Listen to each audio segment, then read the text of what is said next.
My name is Carrie. I now live with my daughter Deanna and her husband Garrett and their daughter Sarah. This year I turned 70, and it feels like a significant milestone. My husband Matt passed away 3 years ago due to illness, and originally I was living alone until my daughter and her husband invited me to stay with them. Mom, won't you come live with us? What? But wouldn't I be a burden? No, we want to live with Carrie. It's not exactly payback, but we really appreciate everything you've done for us, Carrie. Why don't we all live together happily? I was feeling lonely living alone, so I was grateful that they cared so much. Sarah, my first granddaughter, is such a good kid, and I'm living happily now. Feeling the need for a purpose in life, I'm fortunate to be healthy and currently working part-time at the checkout counter of a supermarket. It's a small supermarket, but well loved by the locals and everyone is friendly. Even the young part-timers look up to me, and I have no complaints. However, there is one thing that bothers me. That is, oh, working part-time again today, Carrie? Catherine, welcome. The woman who comes to the supermarket is Catherine, my son Polly's wife. That makes her Deanna's sister-in-law. She got married just before Deanna did and lives a bit far from here. Honestly, I've never gotten along well with Catherine. It seems she didn't think highly of me from the beginning, and she often made snide remarks, even during greetings. Catherine, let's get along well from now on. Carrie, that's fine. You don't need to bother. What? You don't need to worry about us, so please don't interfere too much, okay? I'll handle family matters just fine. We don't want any mother-in-law and daughter-in-law conflict, do we? It's stressful for both of us. She put up a wall from the beginning and we were shocked. At the same time, I didn't have a good impression of her. Matt didn't think highly of Catherine either, but Polly seemed quite smitten with her. I'm definitely going to marry Catherine, he used to say. Polly was a troublemaker since he was young and we often struggled to handle him. He had behavioral issues at school and we were frequently called in. Matt initially wanted to discuss it at home, but eventually he gave up. Polly finally got a job and started working, and just when we thought we could relax, he brought Catherine to introduce her to us. Catherine was a strikingly beautiful woman with a flamboyant appearance. On the day of the greeting, I cooked a big meal, but Catherine didn't seem to like it. I'm not really into greasy food. It seems like some old-fashioned country cooking, she said, hardly eating. Matt was about to yell at her, but we managed to finish the greeting peacefully. We tried to convince them a few times, but they ended up getting married and now live a bit far from here. It was when Matt was still alive that he warned, You better be sure about this. Don't come crying to me if something goes wrong.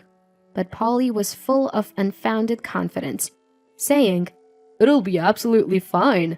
We only saw each other at Christmas gatherings, but ever since I started my part-time job, I happened to run into Catherine at my workplace. That encounter is unforgettable because of how shocking it was. Oh, isn't that Carrie? Catherine, why are you here? Why? Isn't that rude to say to a customer? Sorry, I was just surprised. And here you are at 70, working as a part-timer. Are you struggling for money? Or have you run out of money to give to your sisters? Catherine, with her condescending attitude, continued to make snide remarks, taking advantage of the fact that it wasn't busy. Apparently, though they lived a distance away, she just happened to be shopping nearby, and we happened to meet. No, I started part-time work because I thought it would be fulfilling. Everyone at work is nice and I'm content. Catherine seemed surprised for a moment at my words, but then burst out laughing. Carrie, don't push yourself. You don't have much time left anyway. I was just stunned by her words, suggesting a person's lifespan is so carelessly. As the line at the register started to grow, Catherine left. Carrie, are you okay? Yes, sorry about that. She's my son's wife. I didn't mean to cause trouble. No way. That attitude is unbelievable. No respect for a mother-in-law at all. The part-timer who overheard was visibly upset. I was touched that someone cared about me and thanked her for her concern. Let me know if she comes back. Yes, thank you. I thought it was just a coincidence. They live far away, so I didn't expect to see her for a while. But reality proved harsh. Catherine started coming to my workplace about 3 times a week, deliberately seeking me out to make unpleasant remarks. She even spoke disdainfully about Deanna and Garrett, and as if that wasn't bad enough, she even demanded discounts on the store's products. "Ugh, Carrie, this deli container's lid is open. Isn't that unhygienic? I'll buy it, so give me a discount." I can't do that. Sorry. Please buy something else. We'll dispose of that one." "What? I'm offering to buy it for you." Every time Catherine came to work, the manager would apologize, and she seemed to enjoy his discomfort with a malicious smile. I was on the verge of exploding with anger. It was becoming a nuisance to the workplace, and I didn't want to trouble Deanna and her family. More importantly, for my own dignity, I called Catherine the next day. "Catherine, please stop coming to my workplace and causing trouble. If this continues, I will have to take action as a mother-in-law." Catherine laughed mockingly over the phone. "Trouble? I'm just worried about Carrie." I wanted to scream at her claim of concern, but I held back and continued calmly. "Your actions are a nuisance. I won't tolerate it any longer." "What? You think it's wrong for me to worry about Carrie? I don't think I deserve to be treated like this." Unrepentant and even defiant, Catherine frustrated me. "Anyway, please stop doing this in the future." Seemingly displeased with my inability to tolerate her any longer, Catherine spat out her last words. "Don't act all high and mighty. You bottom-tier old lady who can't do anything but work before hitting the grave. I'll be sure to tell Polly about this." With that, she hung up. True to her word, the next day I received a call from Polly. "What the hell did you say to Catherine, Mom? That's awful!" As soon as I answered, Polly was yelling at me. "It's Catherine who's awful." "What are you talking about? You said terrible things to Catherine. She's crying. No matter if you're my mother, I won't forgive this." Apparently, Catherine had told Polly a fabricated story, making it seem like I had severely scolded her.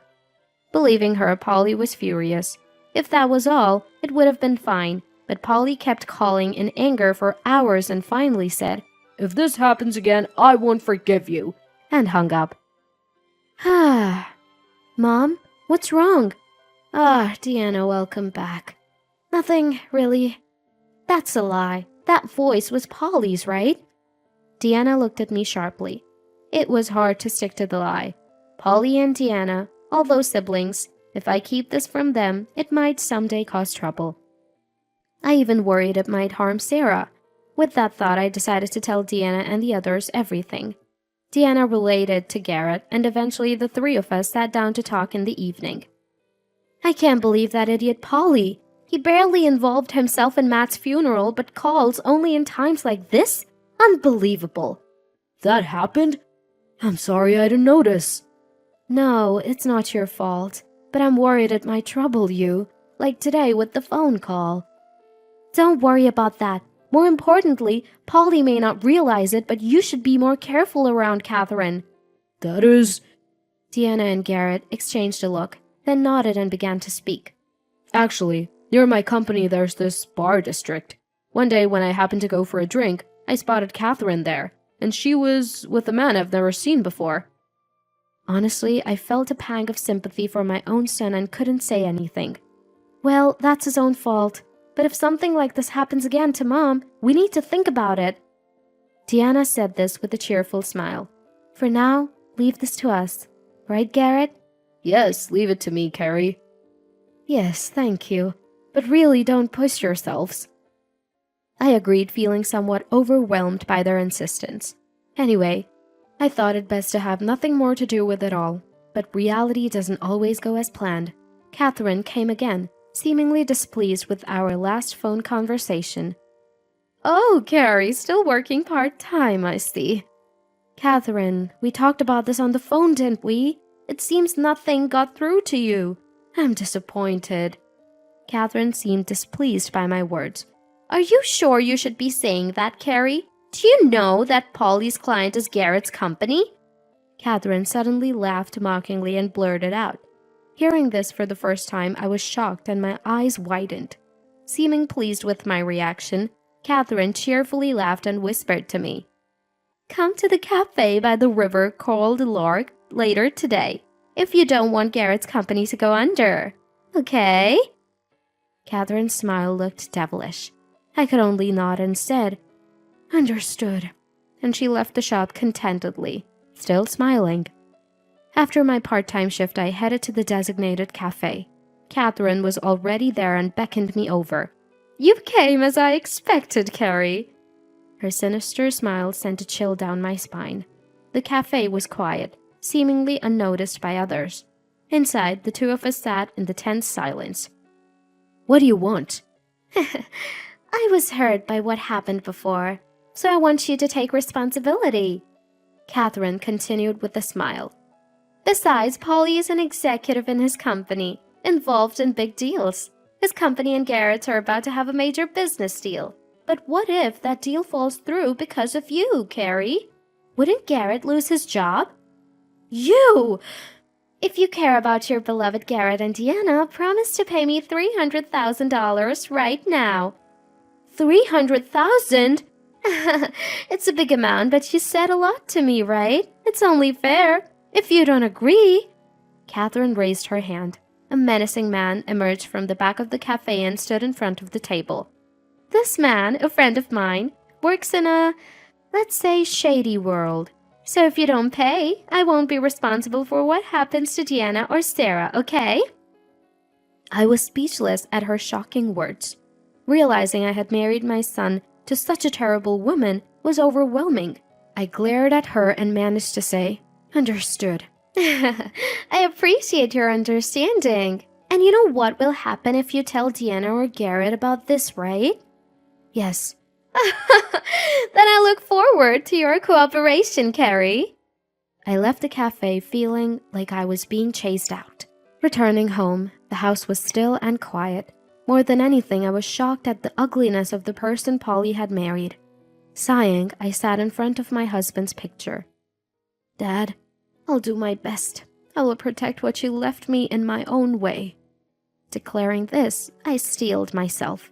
I was determined not to let Catherine have her way. Remember this. I'll make you regret everything you've done. First, I set a date to transfer the money to Catherine. Having agreed to pay and knowing she expected it, I calmly set a time frame to prevent any harm to Deanna or Sarah. Explaining the difficulty of the amount for a part-timer like me, I promised to pay within a month, and surprisingly, Catherine agreed cheerfully. Understood. So within a month, then? Yes, I'll make sure to pay. That's because there was a reason. I set it for a month. Within a month, a relative's funeral was scheduled. I wanted to resolve things there, so I arranged it without causing any issues. Today's the day of the funeral, where many relatives will gather, including Polly and his wife. I decided to settle things there. Oh, Sarah has grown so much. It's been a while, everyone. Our family relatives are relatively close-knit. Just before the funeral started, Polly and his wife arrived. Wow, this atmosphere brings back memories. Ugh, this country vibe is too much. Can't wait to leave. Despite the occasion, their usual attitudes were unchanged. As one of the uncles was about to say something, Catherine approached me first. Hello, Carrie. Her face clearly showed anger, probably about the money not being transferred yet. Hello, Catherine. After exchanging greetings, the funeral started, so Catherine couldn't say more and took her seat. But her expression seemed to say, "You'll remember this." After the funeral ended, the meal started. The topics were nostalgic memories of the deceased relative, current updates, and talks about my husband, Matt. Used to go drinking with Matt a lot. Really, time flies. But it's important to have something like that necklace to remember them by, isn't it? Indeed. I touched the necklace as I spoke. The small pearl necklace was a gift from Matt. Lost in these fond memories, Catherine suddenly raised her voice. But is it a tactless to wear such a thing here? The relatives in the room started murmuring. Besides, that's a fake, right? No such tarnished pearls exist. Well, fake pearls suit a poor person like Carrie, right? How dare you! Wait, Deanna, calm down. But Catherine's cheeks were flushed, probably from drinking. Seemingly emboldened by alcohol, she blurted out these words. Honestly, it was different from what I expected, but she was self-destructing, so I silently vowed to make her pay dearly. Before I could respond, the relative spoke up. What is she talking about? Carrie poor? Don't make such jokes. How could you say such a thing? It's just your lack of judgment. The relatives, angered by Catherine's comments, spoke back, and she seemed surprised. I stood up and faced her. I don't know why you think this pearl is fake, but it's from Matt's jewelry store. It's definitely not fake. Tiffany, ever heard of it? What? Tiffany? As in the famous jewelers? You married him without knowing his father-in-law's company. Carrie used to be the assistant manager of that store. But she's working part-time. That's what I said before. Mom is working part-time just for fulfillment. We don't need her money, but she insists on paying us living expenses every month. Besides, she's retired now, but there's an inheritance in savings left by Matt. We're far from poor. Catherine looked dumbfounded. Polly hurried to her side, trying to defend her. Wait, don't blame her. Polly, look at reality. She's awful. Shut up, little sister. What do you know? Catherine glared at us. I came here to settle this thoroughly, so I began. You won't get away with this. Who won't? Your wife running a scam? And if it gets out she has a boyfriend, you'd be the one who couldn't bear it. What? How do you know that? About that, let me explain. Here's the proof. Garrett showed documents revealing various truths. Photos included the cafe I visited, the man Catherine was with, and Catherine walking closely with the man who wasn't Polly. What's this about? Yes, Catherine had been involved in scamming people with bad friends from her student days. That was the full story behind her treatment of me, and Polly was partly to blame too. Polly, while our companies do business, I've never heard your name mentioned. But you've been telling Catherine you're an executive, but you hold no such position, right? What? You've been lying to me? Hearing Garrett's explanation, Catherine started screaming. Sighing, I retrieved an attached case from the reception, opening it in front of them. It contained $300,000 in cash. Here's the $300,000 you unfairly demanded from me, Catherine. Emphasizing unfairly, she glared at me, her face turning red. I had recorded everything from the day she took me to the cafe. I never intended to treat my son and wife this way, but I thought it was best for them to learn a hard lesson. However, the condition is that you never appear before us again. You've caused enough trouble, and when I die, you won't get a penny of my inheritance. Wait, Mom, I'll leave Catherine. What? Holly, when you decided to marry Catherine, Matt and I tried to stop you. Weren't you going to be happy with her? You're her husband. Don't change your attitude now. Support her until the end. What? Stunned, the relatives started shouting. That's right. Get out of here. Initially, the two of them talked back, but they couldn't stand against the majority and left the shop meekly. Carrie, that must have been tough. Are you okay? Yes, I'm sorry everyone for causing such a commotion. Don't worry about it. Your uncle would be pleased too. Mom, Deanna, Garrett, thank you so much. I've caused trouble for you too. Not at all. We just did what we wanted to do. Finally, I feel like everything has cleared up and life is returning to normal. Afterward, it turned out Catherine was involved in various other fraudulent activities and ended up getting arrested by the police. Polly came crying to me soon after, but since Matt had warned him repeatedly, I decided to keep my distance. The commotion seemed to have spread rumors to Polly's company, and now he's been demoted, working at a subsidiary. As for me, I continue with my part-time work, living a peaceful life.